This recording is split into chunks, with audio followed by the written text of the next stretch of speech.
You're watching Leafs Morning Take with host Nick Alberga and former NHLer Jay Rosehill. The show starts now. Oh yes, the time has finally come for our annual Christmas special. Nick Alberga, Jay Rosehill, Zack Phillips, presented by Bet365 here on Christmas Day. Hope you're having a fantastic day. What's going on, boys? What's going on, Rosie? I had Christmas last night and I'm hurting this morning. That's what's happening. You said that. You sounded like Scrooge saying that. I had Christmas last night. I wasn't Scrooge last night. I was killing it with the kids and the Secret Santas and the mixing some drink. And yeah, we do like the extended family Rosehill Christmas. It's usually Christmas Eve, but sometimes it doesn't work out. But yeah, we kind of got that into the mix, which was fun. And then tonight out to the farm for a little bit and then back at a decent hour to prepare for Santa, which is nice. Fun. You guys got stuff going on tomorrow too on Christmas Day as well, or what? What's the deal there? Just keep it in house, keep it tight, keep it clean, get it moving. Just play with gifts the rest of the day. Oh, it'll be early morning Santa stuff. Like it's kind of funny because my oldest is 12, and then my youngest is 9, and we got home last night, and my wife's computer at the kitchen table went to the history, and it's like, is Elf on the Shelf really magic? Is Santa real? Does Santa actually come? And I'm like so rattled because that magic little thing, like he's old enough to start Googling it and then hearing the lies on the internet about it not being true. Yeah. So I don't want to get that in his head, obviously. But yeah, it's kind of, I don't know, if they start questioning things and the magic goes away, like that's it. And it was this little sliver in time where they were just, because do you remember that shit being just the Santa? Like it was just like nothing else. Even like, I don't know. So I don't know. I've been holding on to it. And this year was the last year before he starts asking questions. And you have to be like, yeah, you can't read everything on the internet. It is real, but they're going to try to convince you it's not, right? So we're probably going to have that conversation today. So. Yeah, there's far much worse to Google, I would say, for those watching. We've got him Googling worse shit. Yeah, exactly. There's a silver lining to all this. We are recording this on Christmas Eve, by the way. So if you guys are confused about last night, it's the 23rd compared to the 24th. But regardless, we were talking Christmas. We'll talk some Leafs as well. But yeah, holiday traditions, pretty simple at that, where it's just like, it's good for family time, man. And I know the number one question coming this year is what the fuck's wrong with the Toronto Maple Leafs? Guaranteed it's coming. I know. We talked about that. We talked about that on the watch along that we did the other day. And I'm like, we're going to go from one house to the next, whatever your Christmases entail. And the only thing I'm going to be asked about and have to talk about is what is happening with the Toronto Maple Leafs. I think the one thing that actually kind of saves us is that they won the Penguins game somehow, because I think otherwise the first thing that would happen the second I walk in the door and see my dad would be, so is Berube gone now? When's Berube getting fired? And like we've at least just avoided that for a short period of time here. We've delayed that conversation. It's just now what happens with the power play? Do you trade guys? Is Matthews going to be fixed? So much different conversations than what it was last year.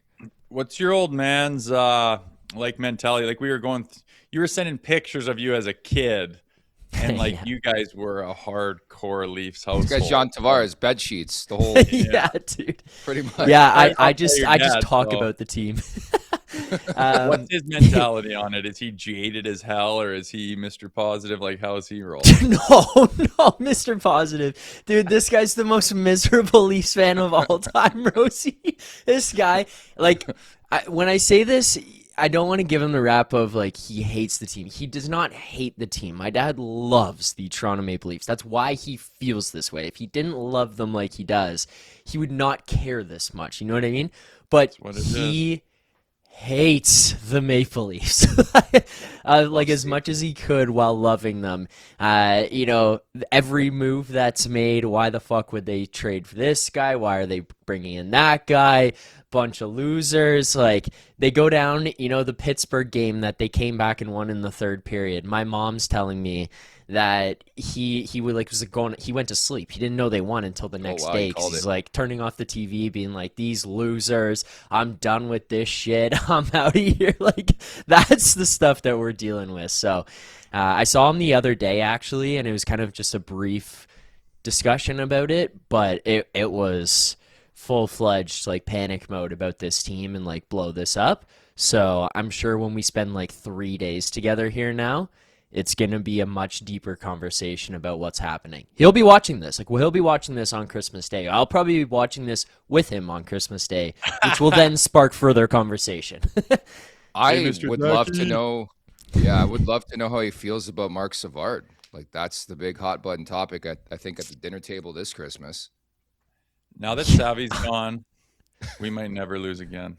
Yeah, that was the conclusion we jumped to doing the watch along against Pittsburgh on the 23rd. Was that William Nylander hated Marc Savard? Is that fair rationale? Or he was so mad that he got canned. Yeah, interesting. Hey, what'd you think of the guys after the game saying "fuck all" about Savard? Like Matthews didn't even talk to the media, and nobody took responsibility for somebody getting fired again. Nobody mentioned Savvy. Well, maybe they weren't in love with him. I don't know. Interesting thought. I'm trying to think of comparables of like where you just can an assistant coach and then like is there mourning afterwards? And I don't know. It's kind of like a move forward mentality and move on to the next day. I don't know, but it's kind of, I don't know, man. These guys in their interviews and stuff, I don't even listen to them. I don't watch them because I just hear if there's something big that's said because like it's just, I don't know, it's just such drivel and it's all totally thought out and planned and they've already decided they're only going to give this amount to anybody. So I don't really listen too much, to be honest. How tight are guys with their assistants? Like that's what the grand scheme of things, that's what I wonder. You played in the league. Like, are you talking to these guys all the time or what? Well, it's much more chill than the head coach. And it depends on the dynamic. Everybody's different. Sometimes the assistant coach is like the little minion of the head coach and like follows him around and has the same attitude and it's like, okay. And then sometimes it's like good cop, bad cop where not that the head coach is the bad cop, but they're like kind of more serious and, you know, the head coach you can joke around with quite a bit more and like throw jokes and in practice and they'll be telling old stories because they were usually like an old player and, you know, Keith Acton, Woody was there when I was in Toronto. He's just telling hilarious 80s Oilers stories and he's just an absolute beauty. And if you needed anything or like mentally or this or that, and he's just like he just really cared about, he didn't care about the X's, not that he didn't, but he's not an X's and O's guy. He's just like a good dude to be around to like bounce some shit off if you needed to. But yeah, lots of different dynamics. But in this situation, they've got a lot of guys on the bench. They've kind of had a little, you know, different guys back there. You don't really know whose role is what, but somebody's role should kind of just be like shoot the shit with the boys and keep it light. And I'm not really sure whose that was, but it ain't Marc Savard's anymore if it was. I have no idea what the dynamic is on a bench like Rosie does, but all I could say is the comments that William Nylander made, my own interpretation is he didn't care much for Marc Savard. It's not that he hated the guy. I'm not going to say that. That's just pure speculation. It's just, Rosie, I don't know if you saw them, but Nick read them when we did the watch along after the game and immediately. And he basically was just like, nice guy, like sad to see him lose his job, but, and then basically, and then said the power play sucked and that was his job. Like he pretty much outwardly was like, he ran the power play. We sucked on the power play. It's not surprising he got fired. So I just kind of took that personally as like, that's Nylander was like, that's his job. He wasn't good at it. We were failing in that area. It had to happen. Like, but it wasn't. It's kind of the same thing we've all said where we're not rooting for people to lose their jobs, but sometimes they just have to happen. But it wasn't like we feel sick. There's a great guy that we wanted to go to battle for. And, you know, it's on us and the fact that we couldn't produce on the ice. You know, he's not here anymore and we feel sick. It wasn't any of that. He was a great guy and sad to see him go. But I mean, we've been struggling. So I guess that's the first step to make a change for the team. Yeah, whatever. That's the quote. Again, don't read too much into it. It's funny though, but is what it is. And I knew they were going to win that game. You did. You Gonna have called to it. see a whole lot more before we start to get behind this team because, we've seen them look decent before and it doesn't amount to sweet FA. So I knew they were going to win that game. I should have bet it heavier. But how was the watch party? Curious. I caught it. I was making some beans or some shit and some what? homemade ready to shit yourself on Christmas. I was packing up, but I had you guys on the boob tube. I don't know. It was pretty fun. It was fun. Was it fun to do? Yeah, it was pretty fun. I enjoyed it. Vic and Nick came over and sat in my apartment on our couches there and had the setup going. Yeah, I thought it worked pretty well. People seemed to enjoy it. We got a good list of guests that people want to see come on the show. Lonnie Bahanis, Andreas Borgman, so just to name a few. I don't know. I enjoyed it. We got to get you involved in one, whether it's from out there or if we get you in person. We got to get you involved in the next one. Yeah, we got to do it somehow. I like those things. They sound fun. We got to like be streaming the same thing. Like if we're both streaming the piece of shit Sportsnet app, do you think it'll be on time at least? Talked about that. Yeah. There's no way it'll be on time, will it? Even if it's a couple of seconds. But I mean, you guys were like reacting to something like, holy, thank God for Wohler. And I'm like, we're in Pittsburgh zone. I watched forever. And I'm like, wow, and I was just watching it on cable. So I don't know how you solve that, but it'd have to sync up a little bit would be our only problem. I like the performance review on this Christmas special. That's Jay Rosehill. I'm Nick Alberga. That's Zack Phillips. Favorite hockey-related Christmas gift? I know I sort of revealed mine with OEL a couple weeks ago, but it was a grip synergy is my first ever one piece. Again, I was shit at hockey, but I remember just the feel. I think I was had to be 13 or 14. We'll start with you, Rosie. Do you remember one gift specifically at Christmas? Well, was that grip Sin Dog the yellow one? No, it was the red one. The red one. Yeah. I had the green, or I had the yellow grip synergy in college. It was my first like one piece with my own pattern and stuff, and it was terrible. But it's got at my grad. It's so heavy. It's crazy that those were like the most revolutionary things ever.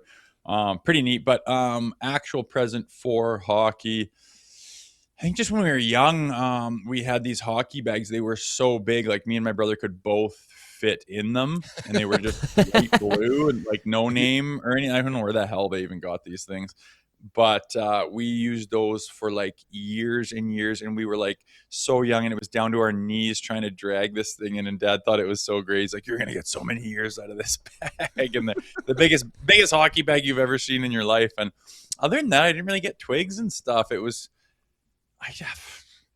I didn't really get sticks for Christmas. Did you get like Rock'em Sock'em every Christmas? Oh, yes. I got my brother that every Christmas. 100%. That was, and I remember my dad saying, Grapes is so smart releasing these at Christmas. Grapes is so smart. Because we'd fire, I mean, the majority of them were VHSs, and then it switched to DVD. Yeah. I'm probably aging myself.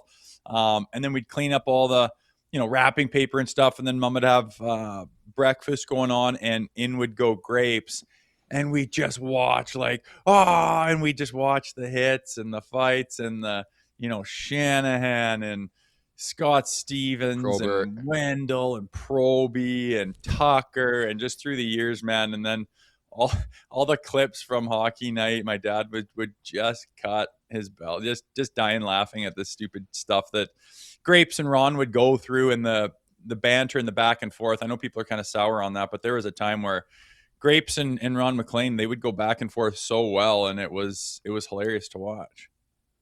Dude, we talked about this yesterday. This is not Christmas related, Rosie, but this can make you feel a bit fucked, so I'm sorry. But we were talking about myself watching as a kid. I was 11 years old when you started playing for the Maple Leafs. So like that was heyday of like me and my buddies. You just reminded me of this talking about Grapes, but me and my buddies like watch the first period, intermission comes on, crank the TV volume up, go play mini sticks, full contact somewhere, listening to Don and Ron in the background, period comes back, sit back at the TV and watch the second period, and then do the same thing at the next intermission and then watch the third period. And like, I'm just thinking there was a point in time where I was doing that while your games were on TV. Too funny, man. I remember one year, like, you can rarely go home for Christmas when you're playing pro, so you kind of find other things to do sometimes. But I went over to Shenner's apartment, and it was just like kitty corner to the rink, kind of by the Harbor Hotel or by Harbor 60. They're just kind of a block off the water. We went up there and we're having Christmas, and then Braden gave Luke, or vice versa, it was just Luke was there. The latest Don Cherry. I can't remember what number it was, like, I don't know, 17 or something. I don't even know. But we threw it in and we were watching it just for fun while we're having something to eat or whatever. And at the end, he's like, all right, boys, it's tea time. Last one. And they used to show like a bunch of fights. And now he was getting flack for it. So we could only show one.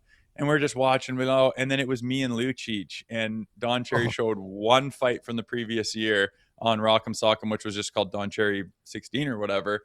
And it was me and Luch. And it was like this I think it was my second year.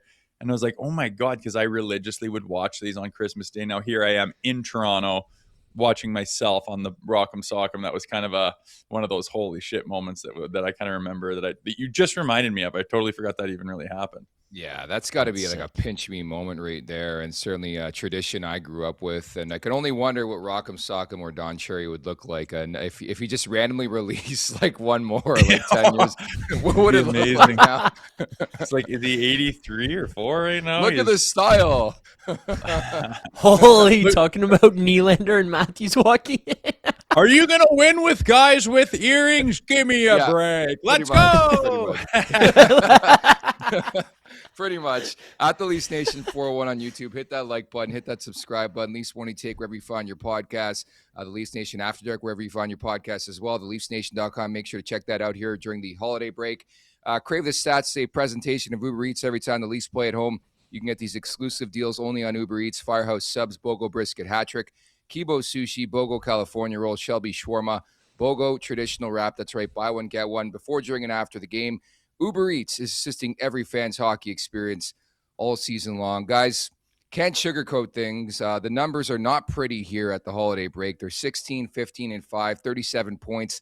8th, dead last in the Atlantic, 2nd last in the Eastern Conference, 11, 5, and 5 on home ice, 5, 10, and 0 on the road. So the big question, Rosie, we'll start with you. Where do the Maple Leafs go from here?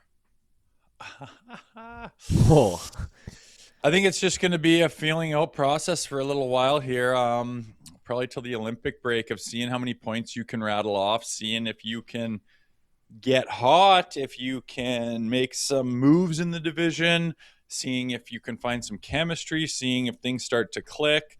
I mean, it all for naught, if you ask me. But we'll see.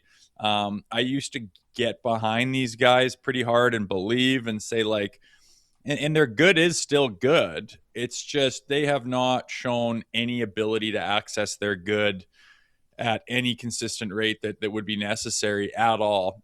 Doesn't mean they're done or anything, but they're saying the right things right now to lend you to believe we're going to try to salvage this damn thing. And like we said yesterday, the other day, like, okay, say you do squeak into the playoffs, like, okay, and then what? I mean, stranger things have happened where teams have pretty bad seasons to start and they figure it out. It's very rare. And again, this group is, I don't know. It's honestly, I'm just jaded from, that road trip, and it was supposed to be this team. It is a team that could be better in the playoffs and that could put things together, but they just refuse to want to do the things that are necessary consistently. And they want to cheat the game. They just want to cheat the game. And I don't see anything positive coming until serious changes are made. That's where I'm at right now. I haven't been there before. I've had my doubts and my reservations, but there's enough there to kind of believe, like, damn, if they could just, if they get hot at the right time or whatever it is. And, that's going back to like last year's playoffs, and they make the moves in the summer. And like the third line on when we saw it at its best, and you're like, there's a line that could do some damage in the playoffs that you could rely on, that could be that filler where you don't drop off and give the other team momentum, and you win series because of that shit.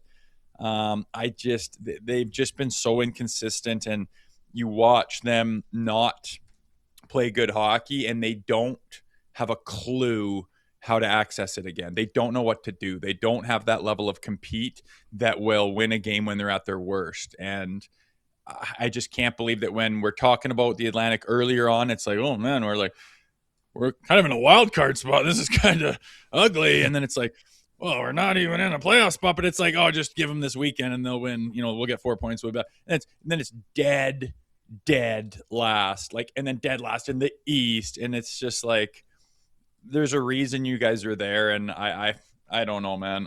I guess I don't know where I'm going with this, but they're obviously going to try to salvage this season. I'm not putting any weight behind it because they haven't shown me any ability to be consistent or have a level of compete that would get them going through the tough times. And they have a tough schedule coming up, and there's going to be hard stuff that happens. And I just think they're just too mentally fragile. What I think they do and what I think they should do are two different things for me. For me, I think the right approach for this would be wait this out, kind of maybe take this 5 to 10 game segments at a time before you start making any types of decisions. And I would say, starting with the Pittsburgh game, that's game 1 of 5 here before you make a decision on Berube and the coaching staff. And then if that doesn't work, that's the first domino to fall. Marc Savard goes, we've made as many jokes as we can, but in all seriousness, that is the tiniest piece in the big picture of things that need to be changed or fixed or improved with this Maple Leafs team. Marc Savard goes, we've joked about it, and all of a sudden their offense is on fire against the Penguins. Now, a grain of salt, it is the Pittsburgh Penguins, but I just look at it as this is a year where you don't go nuts on stuff. You don't try to save your jobs and trade your way out of things and desperately try to make the playoffs. It is an Olympic year. You're going to have Matthews and Nylander going and participating for Sweden and U.S. You're going to have them taking time away. You're going to have a reset period in February where guys can come back and get healthy. You can kind of let things play out from my perspective where you try things with the coach, the coaching staff. Okay, new guys come in. Okay, maybe now the team picks up and is in the right direction. Now you can go out and you can maybe try to move a Morgan Riley, a Max Domi, a Matthias Michelli, and then see what pieces are out there that you think could improve the team or might be here, might be guys that you could bring in for the next 3 to 5 years kind of thing and start to build off of that. That's how I would approach it. Or if things go maybe negatively, then you just sell off of stuff. I don't think they're going to do that. I get the impression here that this team is stuck in the idea that they are a playoff team, a Stanley Cup contender. They're stuck in the idea that things will turn around, and it's Craig Berube is going to do so. I can't imagine a scenario here where Craig Berube gets fired unless they lose 10 straight. Because we just saw one of the worst stretches of hockey, starting with the Edmonton game. They snuck one out against Chicago, and then they lost against Washington, Nashville, and Dallas. And Craig Berube somehow still managed to get out at the other end of that one with his job. The only guy to actually have to fall on the sword was Marc Savard. So I don't imagine anything happening there. And I get this sick feeling, boys. I'm sorry to tell people this on Christmas, but it's just my opinion. I get this bad feeling that they're going to try to panic trade their way out of it and overpay on a Rasmus Andersson, overpay on a Nazem Kadri or an Alex Tuch because they think that's the piece. And I want to be clear when I say I think that those are the types of pieces that help you get to the next step. If you are a playoff team, if you are a contending team, those are the right guys to add. If you're a team who's desperately looking to try to make the playoffs, that's not the kind of guy that you're looking to bring in. Not because he's the wrong guy, but because you probably need a whole lot more than just that guy. And that's where my concern comes in, is that they think they're one trade away from fixing this, and I don't see it that way. It was alarming as well to hear Brad Treliving speak following the firing of Marc Savard, where it's we're going to look to add that. I don't know about you guys. We just got your opinion. I don't think they're making the playoffs. If they do, they're not doing anything in the playoffs. If you try to compare this team to other teams, even say a Montreal, it is night and day. It is night and day with this Maple Leafs team, and there's nothing this team can do that will change my stance and opinion. And I think the bigger issue is that we don't know what the hell's going on with the captain. We've talked about this a lot throughout the year, but if they can't get Matthews right, Rosie, there's no point in any of this. it's weird to me that they can't see this. And I just wonder, I guess they've made a decision. Brad Treliving is the guy moving forward. If you're going to put this much weight in the GM to do whatever he wants, like that's the concerning part. Like, you have to think this guy's trying to save his job. No? Can I jump in, Rosie, just quickly before you answer? I wonder if the only reason, because I just looked at what Buffalo has done over the last 7 games. They've won 7 straight. They're 7-3 in their last 10. They're 2 points out of the playoffs, and last week they were behind the Leafs. I just wonder if what Buffalo has just done gives the Maple Leafs any kind of hope. Because I agree with you in terms of like what the team's doing and stuff, and Rosie, you can take it from here. I just want to jump in on that. Like, Buffalo wins 7 in a row, and they're 2 points out of a playoff spot. I wonder if the Leafs are just looking at that and looking at this stretch and being like, why can't we do that? And I'm not saying they can. I don't think they can, personally, based on what we've seen. But I just wonder if that gives them some type of hope that maybe they shouldn't have. Yeah, and I mean, they say those things, and that's their... Like, the Leafs are famous for telling you what they want you to hear today. And if come the trade deadline or after the Olympics or something, and all of a sudden our phones blow up and it's something has happened and it's different than what they mentioned the other day, don't be surprised. Like, they're going to tell you what they want you to hear today because this is what we're going to try to do, but that could change. And if they're not in a playoff spot, maybe they pivot and then they have a press conference and they dance around and say their things, and we're like, okay, I guess we're doing this. I thought, like, it's not like just because they say this stuff today that's the direction they're going. They're basically not going to announce to the world that they are giving up, the season is lost, and they are going to make changes. They're not saying that.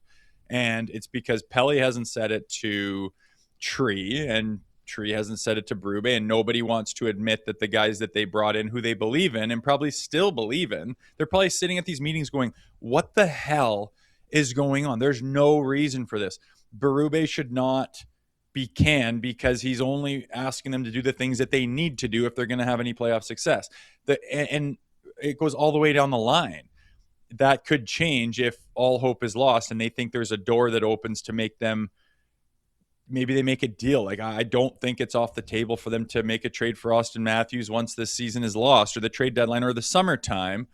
And then all of a sudden there's this new invigoration of hope and now we go mentality, and everyone's going to wait for the season to start to see what that looks like. It's gross to think of, and I don't know, but like, they're 3 points behind the Buffalo Sabres, and then it gets pretty tight. I think they're just going to see what happens here after Christmas, and if they can go on a 6 or 7 game run and put their shit together and find something and have that nightmare that's behind us build some adversity or some character through adversity, where now they're able to, say, come together and be like, boys, like, the rubber needs to hit the pavement here. Let's go. And off they go, and they go on a 6-game heater, and who knows what happens with the rest of it. I know they're going to play each other and stuff, but like, all of a sudden it's like, and we're 2 points out of a playoff spot and the trade deadline's still a ways away. And now they reevaluate. Like, I don't know what's going to happen, but all I know is that they're saying right now, this isn't over. We're still going to give this a shot and give it some time. It's still scary. I don't know. Any way they phrase it, it's still scary to me to suggest, especially a team that still has no assets right now. You're going to try to deal more assets. But I think, Zach, we could all agree here in this conversation, like the power play, Marc Savard gets fired. They go 0 for 2 in the first game without Marc Savard. Didn't really get an opportunity. I think the noticeable thing, the big boys back together, Matias Michelli playing the point. But again, not really many opportunities. Now 12 for 92 on the year. And when you look at the numbers here at the holiday break, like, that's obviously the one that sticks out, because the PK, it's been a great story. They're 6th, 7th in the NHL, but 12 for 92, 32 of 32 with that star power. That's unacceptable. Even if they get to middle of the pack, I think they're a different team, Zach. Yeah, I talked about a few different times how many games we could look at where they gave up points, and I brought up the Buffalo Sabres and their 7-game win streak here. They're 2 points out of a playoff spot. Well, the Maple Leafs are 3 points behind them. How many games this year could you look at and say they lost a point in that one? They gave up an opportunity for a point because of Yeah, obviously some poor 5-on-5 play, but some blown opportunities on power plays.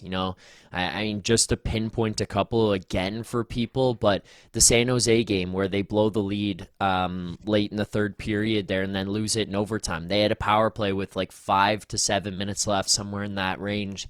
Can't capitalize on it. They maintain a 1-goal lead, blow it late, go to overtime, lose it. That's a 2-point game swung to a 1-point game. The Montreal game, they lose in a shootout.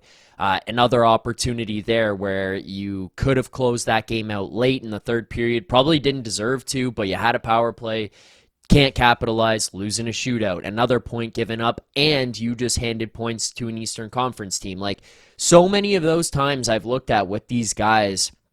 The Washington game, where Rosie and I talked about, we didn't even talk about the power play once in that game, because that Thursday game, Rosie, you and I did the post game, was one of the more pathetic games I've ever seen them play. Not even to mention the fact they had 3 power plays in the first period. They went 0 for 3 on the power play in the first period and 0 for 5 on the game. And again, I think they played like garbage in that game. It was hot doo-doo in that game, but you score on one of the power plays in the first period, the game looks a little bit different. Do you get some life? Do you go to overtime? Not that you deserved to, but it's just these games where it could be a completely different outlook if you turn that around. And I don't even want to do the whole dissection of what they're doing and the X's and O's and everything, but I think it's just a big picture situation here where it's a lack of killer instinct, a lack of intensity that you see on that power play that's kind of coming through. And then it's also the big problem with number 34. He is not producing. Vic sent me a masochist stat here during the show while we're recording right now. Connor McDavid has more points in his last 9 games than Matthews has this entire season.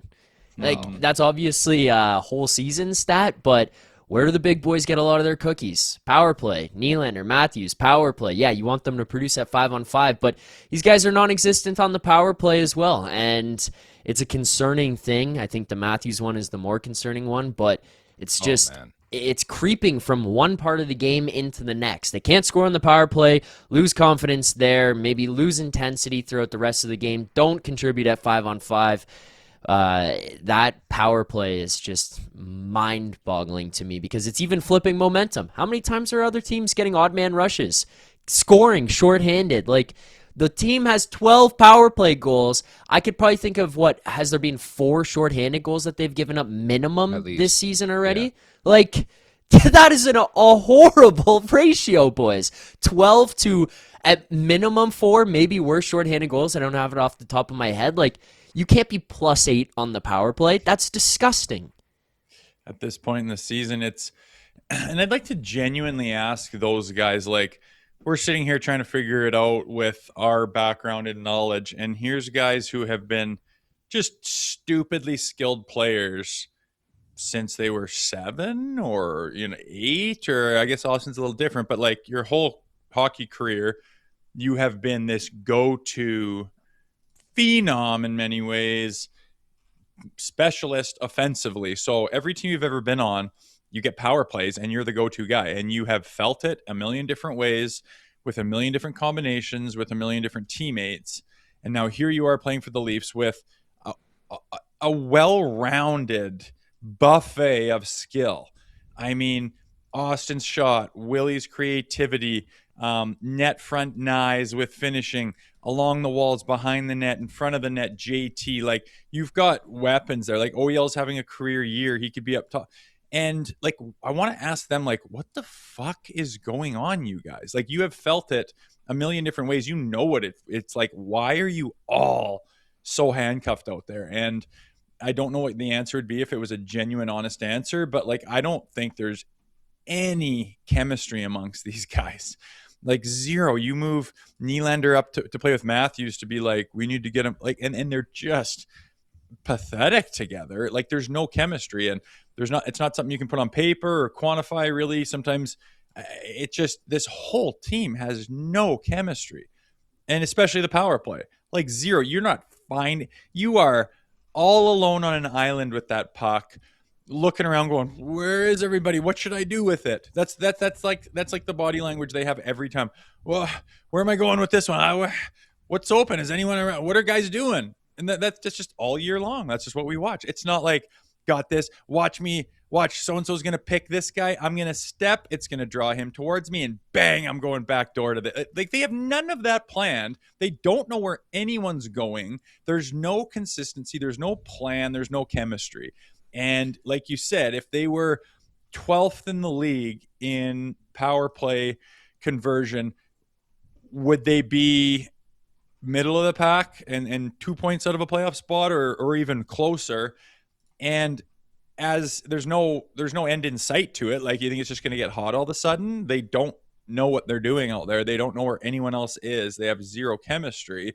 So to try to climb out of the basement, and like, the point spread isn't that bad. So people are looking at the points and going, well, but it's the amount of teams you have to leapfrog. Like, if there's only 2 teams ahead of them and they're 4 or 5 points out, like, fuck yeah, this is anybody's ball game. But there's so many teams log jamming. Someone's getting points every night, and you could go on that 5-game heater and you might be sitting in the same goddamn spot or one ahead. Like, it's not a good spot, and there's no prospect of them being better. And I'm still not over, like, that Washington game and stuff. Like, it was pathetic, and they had quit or just been like, I'm mad and I'm mad too, and this is too hard, and we're so frustrated. And they literally, like, were children not deciding, like, I'm not playing anymore. And everyone kind of thought that was quitting on Berube. Maybe it was, maybe it wasn't, but it was quitting regardless. And if you let that creep, it was quitting on Savvy. It was quitting on Savvy. That was okay. It was quitting on Savvy, right? And even if it was, if you get to the point where all your dogs and everyone else, it funnels down to quit out there and literally embarrass yourself and your organization, and you allow it to get into the room that bad where you, like, literally nobody on the ice even tried. Like, Bobby McMahon, I love the guy and he's a workhorse or whatever, but, like, he didn't even bother. Like, it had funneled right through the whole team. They quit. Yeah. And I don't think you come back from that just like that. Like, I've been on teams where it's like, this is a dark period of time, but, like, to quit that bad on that stage and literally, like, I don't even give a fuck anymore. Like, there's the guy going wide. I'm not even going to reach my stick, let alone, like, get on my horse and jump after him, because fuck it. And that's what the whole Washington game was to me. And I am not even close to over it. And I don't think you'll ever win with this group, and ever win. And we're talking like Stanley Cup. Are you fucking kidding me? I don't think you can do it. And I'm just like, why are we wasting our fucking time? And is it everyone just trying to save their jobs and be like, I wasn't wrong and I can't admit fault, and if I take one step this direction, it's one direction closer to my demise in this organization? I think there's some of that going on. But I'm so on board with seeing if you can seriously make a big, old, fat, splashy play to completely change this hockey team and the tip of the spear, which is those big dogs on the leadership. At the Leafs Nation 401, hit that like button, hit that subscribe button. The following is brought to you by Table Fare and Social, your go-to spot for pregame bites, after-work drinks, and good times downtown. Conveniently located right across from the arena and just steps from Union Station in the Metrolinx bus terminal. Table Fare and Social offers a wide selection of food, cold drinks, and space for large groups. Family-friendly fun and ready to host your crew. Book a pregame party for your friends and colleagues at Table Fare and Social, located directly across in the arena. And all I can wonder about, okay, so the first shoe drops here, Zach, and it's Marc Savard, the assistant coach. Like, I don't know what what the objective of that move was, like what they were expecting. To me, I think all eyes are still on Craig Berube. Do you think he makes it to the Olympic break? Does he make it to the trade deadline? Does he make it to the summer, Zach? Do I think he does? I think he only does if Brad Treliving is still the GM. Like, I don't think that Brad Treliving has any interest in getting rid of Craig Berube, and if they come to a conclusion that Craig Berube has to go, I think that MLSE, Keith Pelly, whoever it is, steps in and says, now's the time to wipe this clean. We'll bring in a new guy. We'll start this thing fresh, because you bring in a new GM to bring in his own guy, bring in his own staff, and then have a clean outlook on this thing, which I think is a little bit unfortunate to have to do if you're going to go into it in January.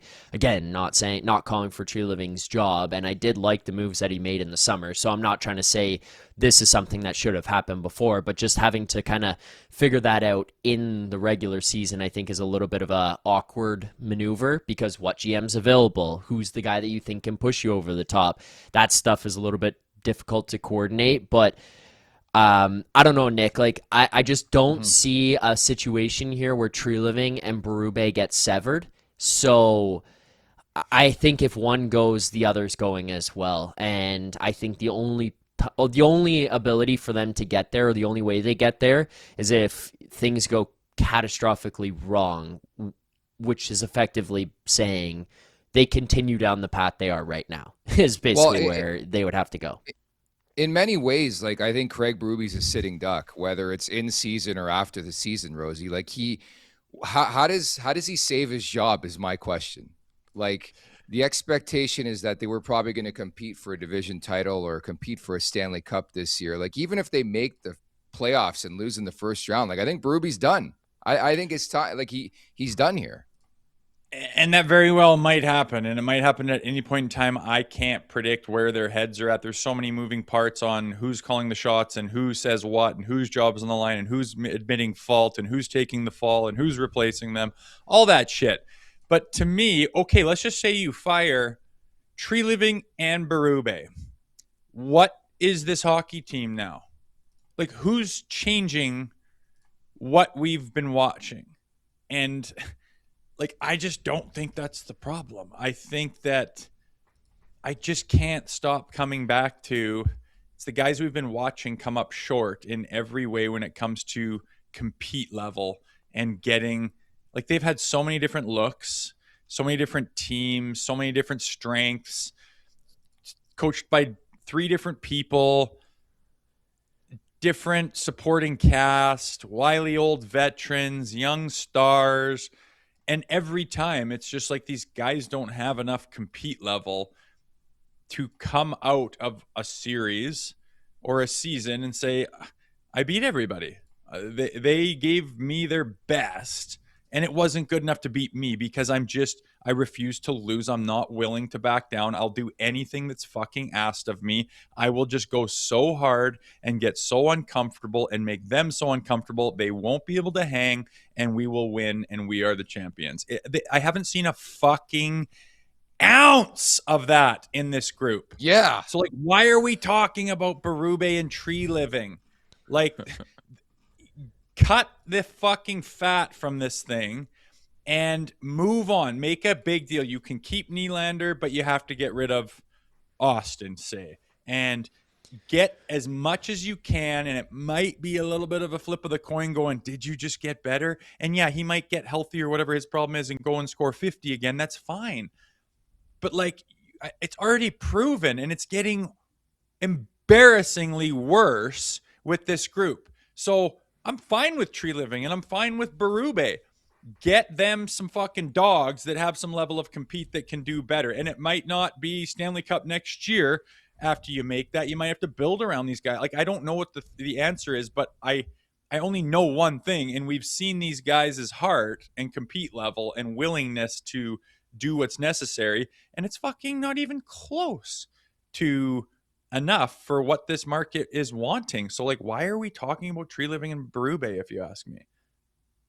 I've gone over this so many times in my head and had to answer the question, whether it's on After Dark with you guys on Morning Take, and I keep trying, Rosie, to find a way to be like, well, if you change this, maybe this will happen. And I guess it's me just trying to have some type of optimism towards the team or a glass half full. But I think what you said there is pretty nail on the head. Like, they are not dogs. They have never been dogs. They never tried to acquire a guy who was a dog. They never tried to build your core as a group of dogs. And in fact, they actually took the one guy here who you probably needed more than anybody ever to be a dog and to help support these guys and be a supporting piece. And they shipped them out of town and brought back Tyson Barrie and Alex Kerfoot. And now you're sitting here and you've waited the entire time since getting rid of Nazem Kadri, you've looked for a player like Nazem Kadri.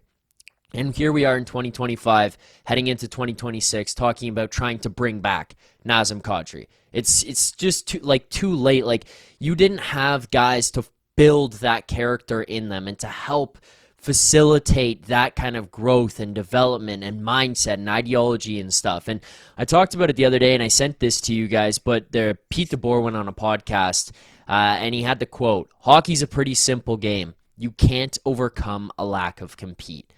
No matter how much talent is in that room, has been in that room, will ever be in that room, they don't have the compete that it takes to get over the hump. That's why they quit in Game 4 against Boston. That's why they quit in Game 4 and Game 5 against the Sens, in Game 5 and Game 7 against the Panthers, and more games further down the road that we could count, but I'm just looking at the ones that are most recent off top of mind. That's why they do that. Because they have a lack of compete. There is a lack of compete.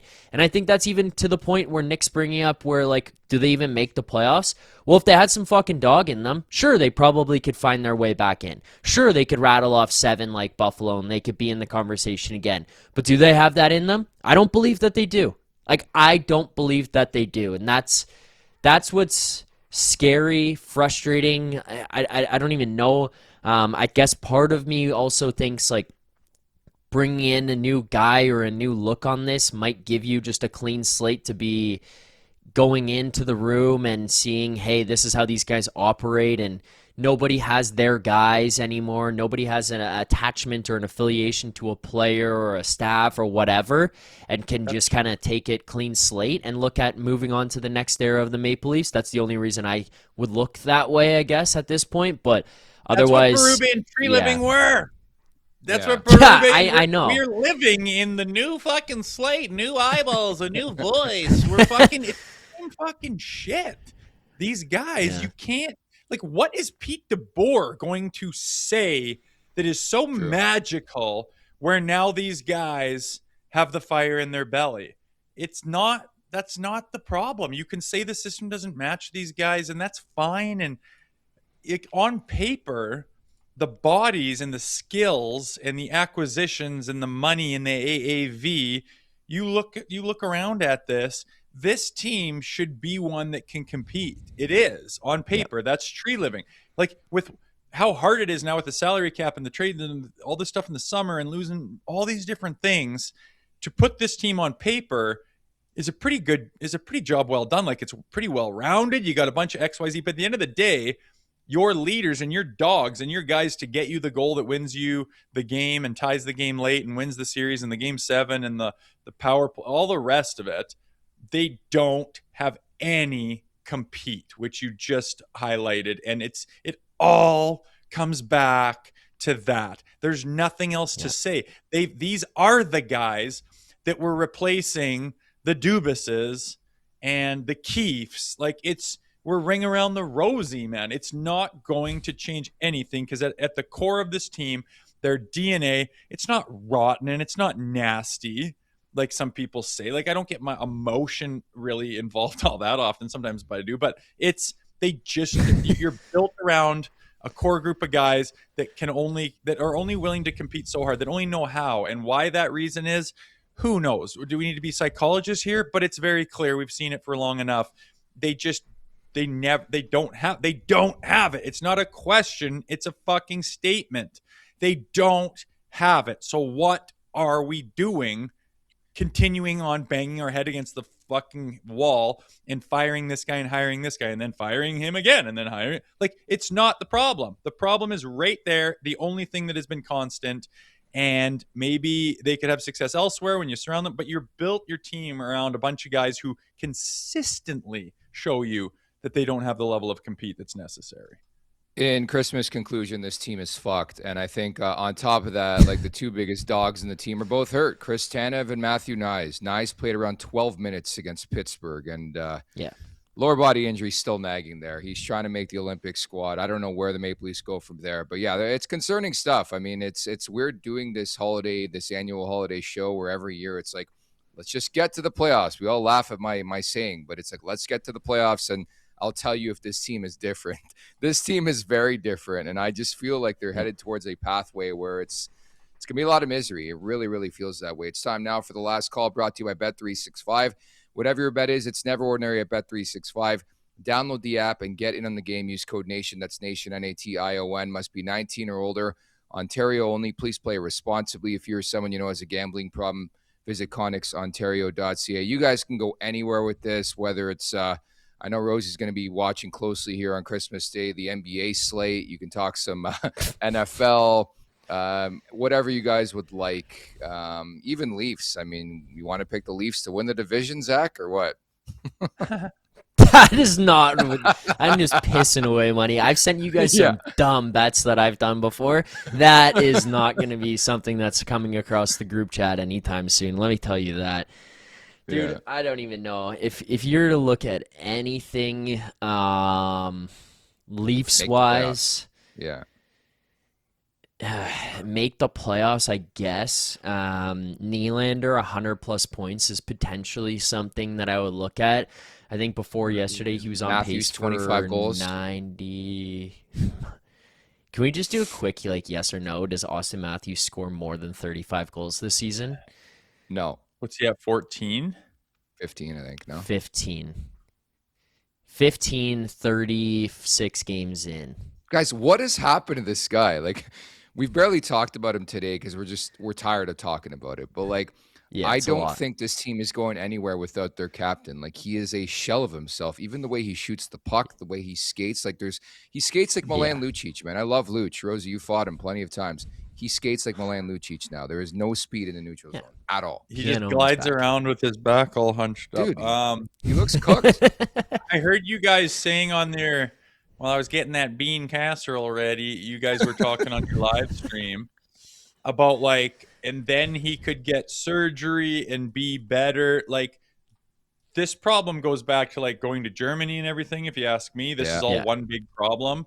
I don't know what body part it is. I have my thoughts, but if he could fix this thing with surgery, he would have done it after the playoffs last year. He had 4 months to fix his problem. Do you think he'd just limp his ass into training camp and let's just grind away again? If it was fixable, they would have fixed it. That's my problem. That's why, even when Auston was ripping, I had my reservations, right? And I'd hint along the way, but I don't have a clip of me just saying this ain't it. But I mean, I had my reservations based on his personality and his demeanor and the history that we've seen that is this guy really going to lead the charge through the Florida Panthers or through the Colorado Avalanche or through, take your pick on who the big cheese is that you got to get through to get to a Stanley Cup final and win it? I've had my reservations about this. Now he's a shell of that guy, and his level of intensity and playoff performer and get on my back and leadership and all that stuff is still the same, which was none to speak of. And now his flash and his flair and his ability to just score at will, which is a super important part, and it's why he's got all the trophies. But that he was kind of one-dimensional in that way, if you ask me. He just scores goals, and don't ask him to do. He's pretty good defensively and stuff, but I'm just saying, to build your team around to win a Stanley Cup, I don't think he's got that jam. And now he can't score goals, and he's just a shell of himself. We're comparing him to skating around like Milan Lucic playing in the fucking UK league. Is your jersey retired in that league? Probably the penalty minutes snapping on refs and all that's probably got some kind of a plaque somewhere. His teeth are still embedded in the ice somewhere. Yeah. But my thing is, if he could be fixed by surgery, he would have fucking done it already. He's got something chronic where they're we don't know what to operate on. And backs are weird. I got a weird back where they can't tell me what's wrong with it. They can't look at they had all the pictures in the world and specialists look at it. And it's there's just weird shit going on. There's cut you open and go do what? And I can't help but feel like he's in that situation. You're chronically injured to the point where you can't do anything that you used to, but there's nothing we can go and magically operate on so that it's all fixed. Or he would have done it in the off season. this is no different than what he was dealing with last year when he was injured and going to Germany, is it? Or do you guys think that somehow there's a different injury that he could fix after the offseason? If he won an entire offseason and came back the same way, like, he's cooked. I like, that's 3-4 months off, and he came back the same guy, Zach? No, yeah. Look, the only thing that I could possibly hang on to is that there is something out there that is Jack Eichel ADR adjacent, maybe, where it's a big surgery. I have no idea. Like, if people are watching this right now on Christmas being like, oh, thank God, like, there's this possibility, this is this. I'm Dr. just Phillips. Guessing. Like, that's, Dr. Phillips, yeah. I'm if we wait long enough, technology will advance enough for Auston. Let's wait on that. No. No, Rosie, all I'm trying to say is the surgery that Eichel underwent was like a long recovery. And this is to assume that he's doing this, which it may not be true, but knowing that if he undergoes that surgery, he would miss 4 Nations and the Olympics. That's the only thing you can hang on to when it comes to his injury and him getting better. Because there's a possibility he knows this surgery takes longer than 6, 7, 8 months. I do this, I recover, I come back, 6, 7... I back. Hate this 6-7 thing, man. Oh God. Try having kids. Anyways. Oh yeah, no. No, I agree. But that's the only thing I could look at. But can you imagine? Otherwise, I'm 100% on board with you guys. Like, can you imagine playing like he has been and just like limping around and it's like, I can't shoot. Like, I think they're looking him off on purpose because he's like, guys, I can't shoot anymore. Feels that's that one way. thing, Yeah. And then he can't skate anymore. And you think he's doing all that for the prospect of being able to play in the Olympics?